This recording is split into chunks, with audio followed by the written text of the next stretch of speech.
There's an interesting thing about jargon. We talked about jargon. And some people would say, avoid jargon. Well, I would say choose the right jargon.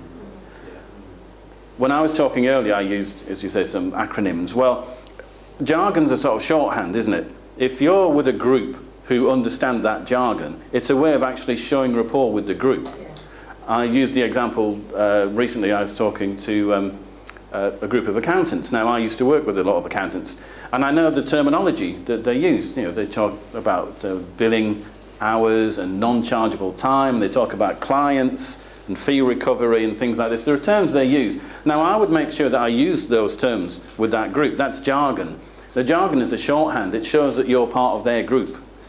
And that, with me, would help that rapport. So people would think, oh, he's one of us. He knows the jargon. Yeah, but don't you think that there should be, on the first time you use like a 3-letter acronym, there should be the proper explanation? If you're using it with a group who don't know it, but with if you're in a group that do. Not necessarily. With a group, if you know that they know, you don't need to explain it. Explaining it suggests that you haven't got that bond with them, but you have to be really confident that they know. Now, with a group where I thought maybe some people won't know this, that's exactly what I would do. I would say inheritance tax, or I'm going to call it IHT, if that's all right. So everybody goes, oh, right, we know what you mean. But with a group of tax specialists, I used to work with, I would say, we're going to talk about the latest developments in IHT. I wouldn't need to say inheritance tax, because nobody says inheritance tax. So again, that would mark me out as not being part of the group. So what I'm saying is, if you know the jargon that they use their jargon, and it really marks you as being one of them. Of course, the problem is you use it slightly wrongly. And if you're working with accountants, for instance, accountants talk about clients, they don't talk about customers.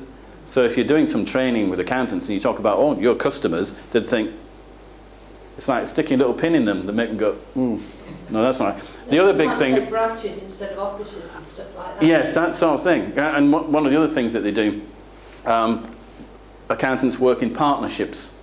And they always refer to the partnership as the firm or the business. It's not a company. A company is something completely different. And accountants know this, but some people work with accountants and say, oh, in this company, and again, accountants will be going, it's not a company, it's not a company. Now, if you don't know that, it just, again, marks you out as somebody who doesn't understand that audience. So jargon is something to be wary of, but if you know the jargon of the group you're talking to, use the jargon. So it can be a good thing, but you just need to be very careful.